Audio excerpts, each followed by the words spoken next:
Hey everybody, welcome back to my channel, Flipping Footwear here, and today I'm going to take you sourcing with me at my Goodwill outlet here in Austin, Texas. So in this video, I'm going to go over how I process the entire weigh-in pay. Everything here is pay by the pound. It's $1.39 for most items, or $1.39 per pound for most items. Clothing, shoes, media, well actually media is $5 for $1. So it's 5 books, 5 VHS tapes, and etc. For $1. So I'm going to show you how I process the entire weigh-in pay. I usually am only here between an hour and a half and 2 hours. I think this was kind of a short trip. I only stayed for about an hour. So what I do, I grab my cart here, I come in, and I assess my surroundings. I want to look at what else is going on. It's not very busy, I see. And there's not going to be any new rows coming out. If there's a new row coming out really soon, then I'll go get in line for that immediately. But I didn't see anything working. They're still bringing bins out and stuff. And so I wasn't needing to go into the new line yet. So I come here, I grab my card, I post it up on the back here. That's going to be my home base just like everyone else there. And whenever I find stuff, I'm going to bring it back to that cart and just to store my stuff.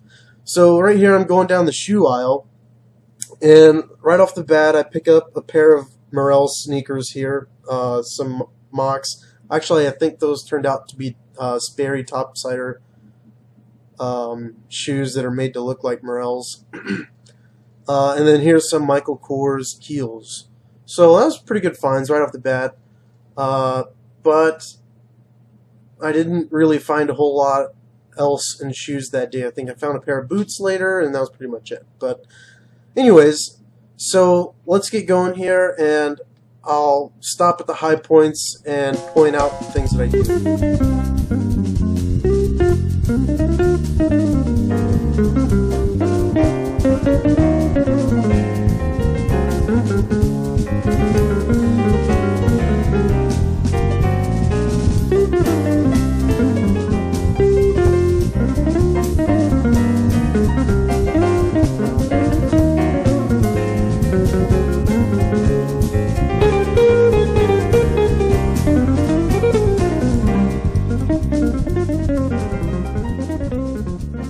So right here I find a pair of Rockport shoes, and I'm looking at them like, man, these look really good. Those look pretty nice. A little bit of wear there on the toes, but not too bad. Nothing I can't take care of.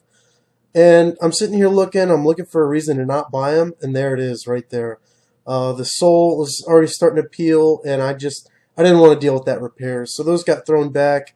I'm only looking for shoes that are good to go. I want them in good condition. If anything, a light cleaning or polish, and that's it. You know, I don't want to have to repair shoes. I'm happy to clean them up and polish them, but when it comes to like throwing glue down or something, no thanks. That's not worth my time. I don't want to do all that. So, yeah, I'm only looking for good shoes. Good shoes.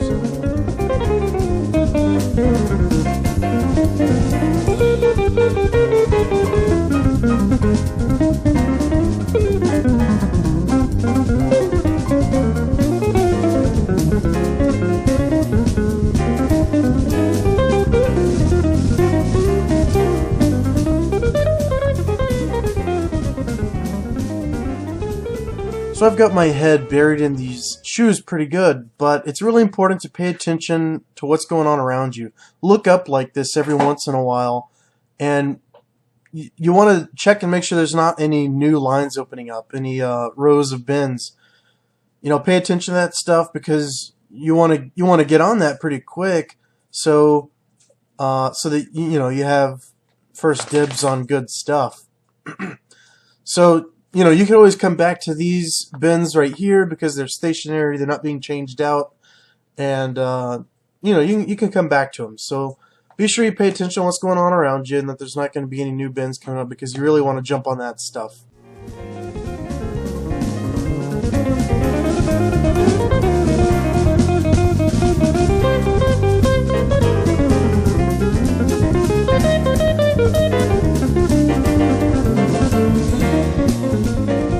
Okay, so here I'm about to pick up a pair of Morel shoes here, and I'm looking at them again, looking for a reason to not buy them. And you see me bend the soles here, and I do that because sometimes soles will just kind of crumble after a little bit of movement, or they'll crack, or they'll already be cracked. You won't notice that until you take them home. You've already paid for them, and you're about to list them. And so that's a really good thing to do whenever you're looking for shoes in particular, is right there in the store, bend them to see if they have any cracks in the sole, or if they're going to crack whenever you bend them, because sometimes they haven't been worn for a while, or they've just been sitting there and they've got dry rot. So it's just another quality control kind of thing. I even remembered that I didn't do that to the other pair. I didn't do that to the other pair, and so I picked those up and also bent those soles.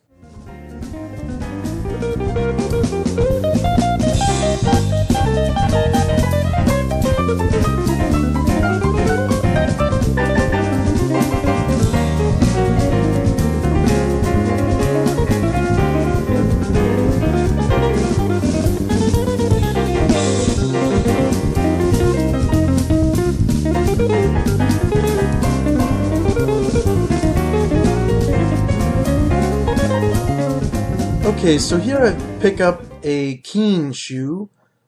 It's a kid's size, and I'm like, oh man, this shoe looks pretty good. And I love finding Keens. They sell quickly, and they make you a good decent amount of cash. Those I could have gotten around 35 bucks for.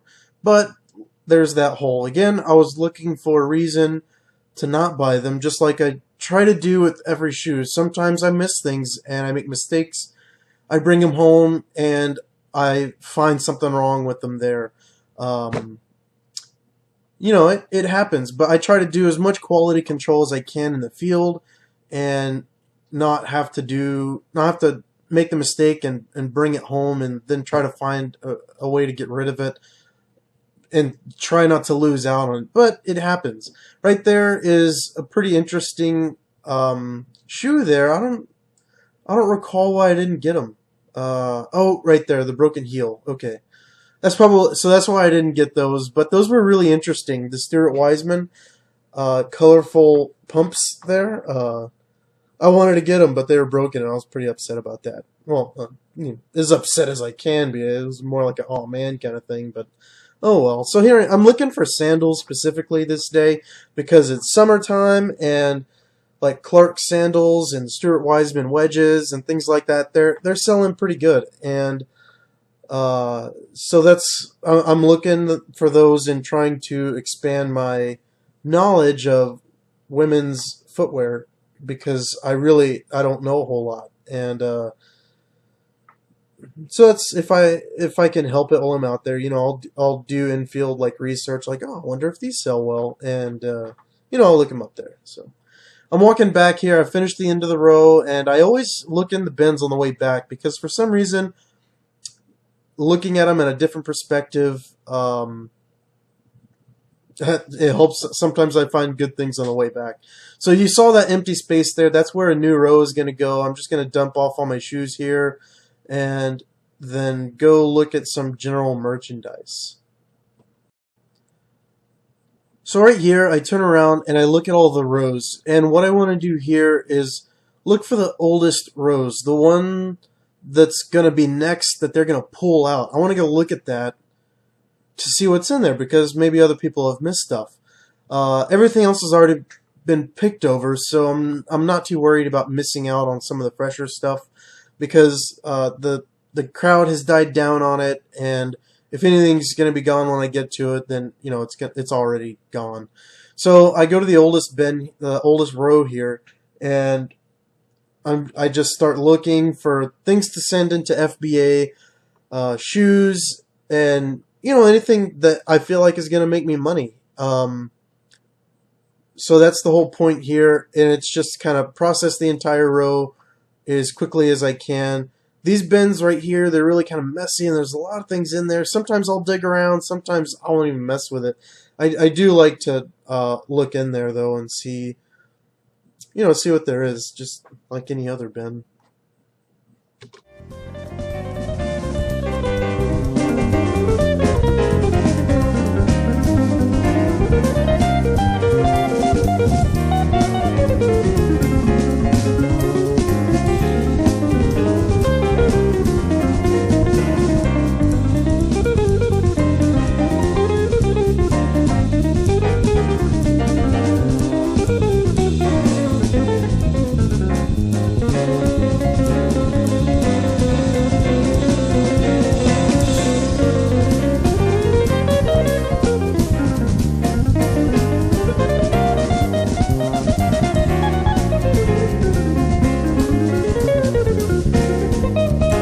Whoa, whoa, whoa, stop the music, I found something. Check it out, it's a cowboy boot. But not just any cowboy boot, it's ostrich skin. Well, so I thought. Turns out, I'm probably 99% sure that it's fake. It's not real ostrich skin, it's just like a printout, or it's faux, whatever. And I think what made me believe that is that the shank, or the shaft, I should say, of the boot is definitely faux leather. It's not real. It feels plasticky, and I knew that part right off the bat. And so I decided to keep them anyways. I figured I could sell them for around $10-15 at the flea market, if someone wants them. They're not in that great a condition. But maybe I can make some extra cash that way. So right here, I'm actually looking for the other boot. I couldn't find the other one right there. And usually, whenever I'm looking for a match to a shoe, I don't really go any more than 2 bins ahead of where I found it. I'll go back another bin or two, and then go forward a bin or two if I'm looking for a shoe, but generally I don't look too hard for the other one unless it's a really great brand like Red Wing or Ariat, any kind of shoe like that. Something that's gonna make me money. I'm gonna look for the other shoe for as long as I can. But for the most part, yeah, I quit after a couple bins. I'll just toss it back, and I'll try to remember where it is if I just happen to see it later. So here I am. I think I'm 2 bins down from where I found it, and I put it back down right there. You can see it. I gave up. I gave up on the boot. I'm like, screw it. I'm not gonna look. But I go to this other bin here, and what do we have here? It's the other boot. I snag it up. And I'm checking it out again, looking at the other boot, trying to see if I can find a brand, because I couldn't see one there. And I still don't know what brand they are. I have no idea, and it doesn't seem to matter because they're fake. Yeah. So, anyways, I kept them. I threw them in the cart, and they will go up at my flea market booth.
Alright, look at this cool little gem. It's a camera lens, or it's supposed to look like a camera lens, but it's a cup. It's a flask, I guess, so you can store your secret adult beverage inside your photography case. I don't know if, you'd take it out and you didn't have any camera stuff with you. It'd be kind of weird just carrying around a lens, but I thought that was really cool. I didn't think it was worth money, otherwise I would have gotten it. But yeah, it was a cool little thing there, and I just wanted to share that with you. So here, this is the book row. They've usually got tons of books that they keep there, and sometimes I'll scan them. I usually don't, but if I'm not finding a whole lot there, and I don't feel like going back home, then I'll sit there and I'll scan books. But for the most part, I don't scan the books there. So here I'm looking at one of the stationary general merchandise ones. There's a knee pad. Some knee braces, if they're like hinged and stuff, they can go for a decent amount of money. I've got one up in my store right now for, I want to say, between 50 and 60 bucks. And it's kind of a popular listing, I suppose. It's got around 70 or 80 views already, and several watchers. I want to say 4 watchers. So I'm willing to bet that it's going to sell fairly quickly at that price. And it's just a normal Don Joy knee brace. I think you can buy them in the store or something. But yeah, those hinge knee braces, don't pass up that kind of stuff. They can be worth some money. Alright, so this girl right here in the green dress back there, she's kind of small, but she was going through through bins on a new row. You don't want to do that. People are going to yell at you. They'll say, "Hey, don't touch that stuff. It's a new row. You can't shop from it yet because nobody's had a chance." But yeah, so pay attention to what you're doing. Some people will kind of gripe at you if you do the wrong thing or not following the rules or whatever. Yeah, so let's keep shopping.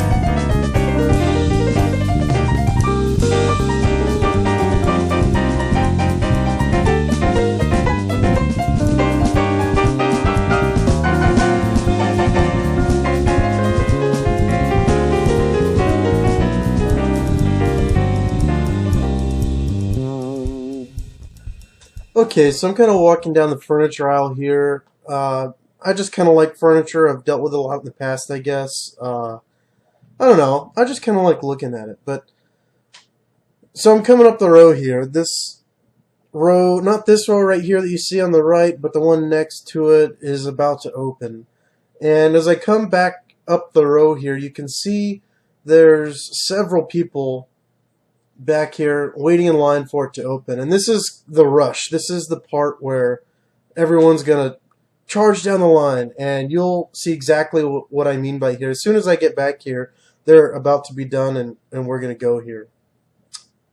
Okay, here it is. Everyone's off to the races. They're getting on their horse and getting to the end of the track here. Yeah, I got kind of caught up there, but behind a couple of people, and I'm like, come on, what are you doing? You're moving. And by the way, if you're a person that brings the buggy down the aisle, and by buggy that means shopping cart, if you're not from around here, I don't know, some people don't know what a buggy is. But anyways, that's what we call it here. Well, if you're one of the people who take a buggy down the cart, take the buggy down the row, nobody likes you. You're always in the way, and you just cause like a traffic jam. Leave your cart at the edge of the wall, just like everyone else, and bring stuff to it. it gets in the way of literally everyone. You're the only one that is convenienced by the cart. Nobody else likes it. Can you see that it's a really big pet peeve of mine? Also, like, taking kids down the brand new aisle, like, I can understand that you have to take your kids here, right? I get it. It's not it's not that big of a deal, but the really young ones, like, if you're sitting there and you've got your arm around your kid and you're digging through the bin with the other, it's like, come on, are you serious? That's too much. It's not safe. It's dangerous to take your kid into all that ruckus. There's a Billy the Bass there. I like Billy the Bass. He sings some good ones. I think that was a Christmas version, but yeah, let's check it out.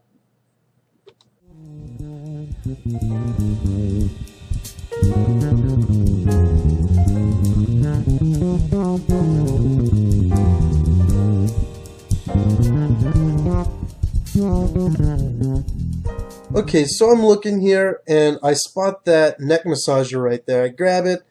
It's a Home Medics brand. I've been watching Resellers Roundtable lately, and I know Pete's talked about those Hitachi neck massagers or whatever, and they apparently sell really well. So I picked that one up. I know it's not the Hitachi, but I checked it out. I did some research, and it looks like they sell anywhere between like 35 and 40 bucks. So I grabbed it, and we'll see how it does. And that thing, I have no idea what that is. Some sort of I don't even have a guess. I don't know, but all right. So I'm just kind of looking through. I poke my head in there, and I don't really see anything great. I mean, look at all these people. They all come prepared. They got gloves. I've gotten to where I don't even put gloves on anymore. I don't care. I wash my hands whenever I'm done. Before I leave, I just run and wash my hands. So right here, you see me pick up a saddlebag or a messenger bag. I usually try to do that as soon as I can, but I guess I didn't come across one. So be sure to find a bag like that so you can stay hands-free as long as you can.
Okay, so I turn the corner here and I see this standalone hair dryer, right? And this dude next to me is looking at it, and you're not supposed to take things out of people's hands. So I wait for him to walk away, and then I look at it, and I see it. I'm like, I wonder. I'm willing to bet that's worth a little bit of money. And so I'm looking all over for a part number or a model number. And I finally find it here on the bottom.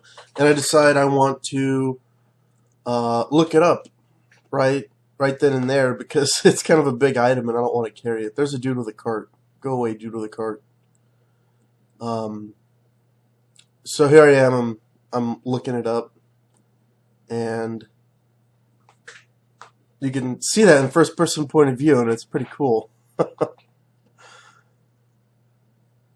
So when I look it up here, I think that I get the model number wrong, and because nothing comes up, I'm like, well, okay, that's interesting. And so I double check the model number, make sure I got it right, and it is right. So I think I decide to look at the sold listings or completed listings to see if anything even came up. And there was one listing, and it sold for $15 plus $15 shipping. So I'd quit. I was like, well, that's not worth it. And just kept on going.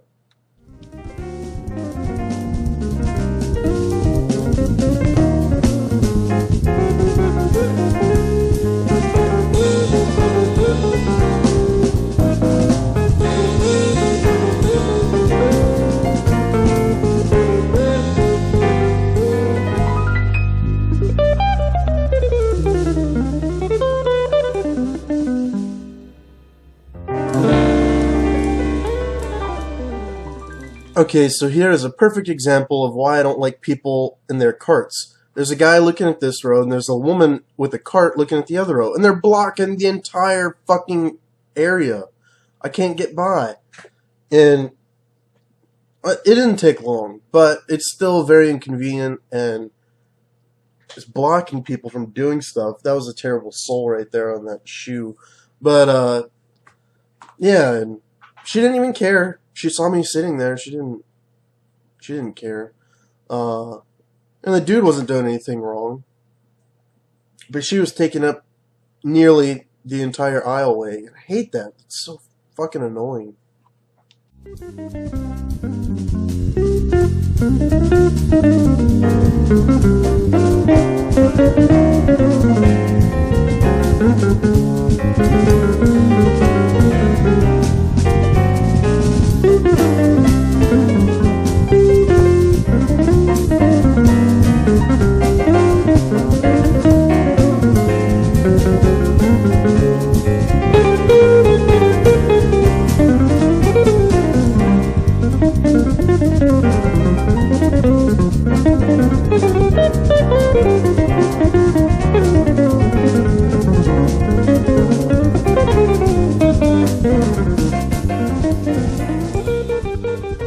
Okay, so at this point, I decide I'm done. I'm going to go back to my buggy here, and I'm just going to look everything up, make sure the stuff that I got is valuable. I'll even check it out again, make sure nothing's broken or missing, and even then, I find that it's missing after all.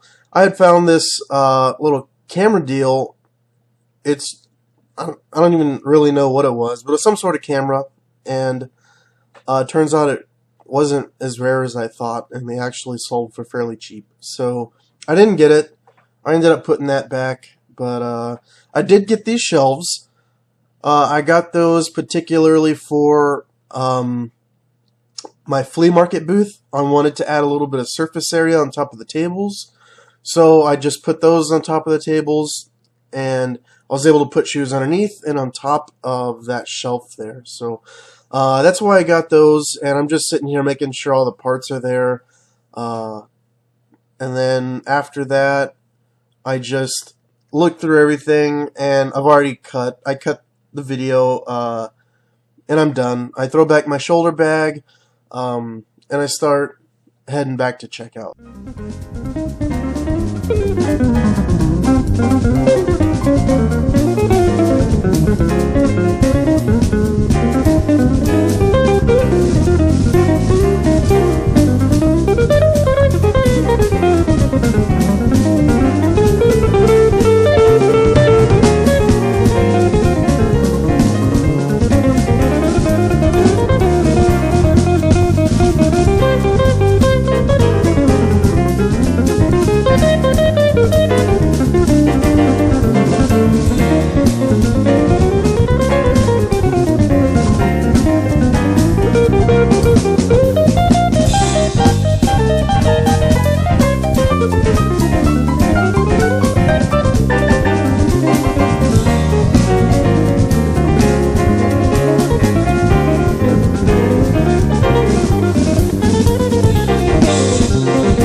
Okay, so I'm all done here. I'm gonna head out to my truck, put my stuff away. I really hope you guys learned something from this video, or at least are able to take away what I do at the Weigh and Pay, and maybe you can apply it to what you do. Yeah, so like I said, it's really important to, at least to me, to manage your time there. Get in, get out as quickly as you can. At the same time, look at as much stuff as you can. They've got everything separated by clothing and not clothing, general merchandise and stuff. So I know what I'm not going to look at, and I know what, what I do want to look at. So first thing I did there, I went inside, I assessed what was going on. I made sure there wasn't any new rows opening up first, because that's what I would go to.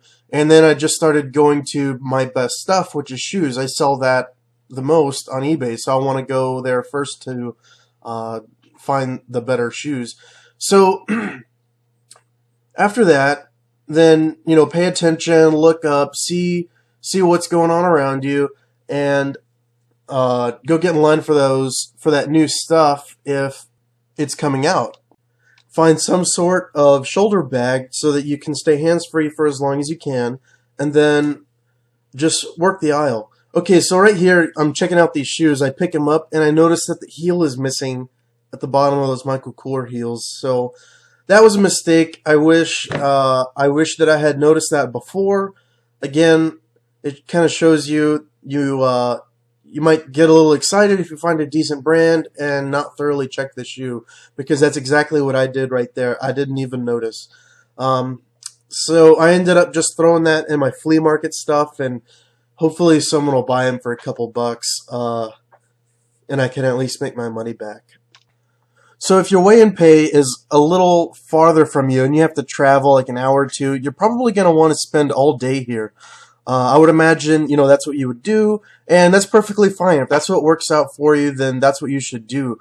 However, I would suggest going with some food in your belly, stay hydrated, wear some really comfortable tennis shoes, something you can walk in. Maybe take some gloves if that kind of bothers you, but go prepared. Know what you're getting into.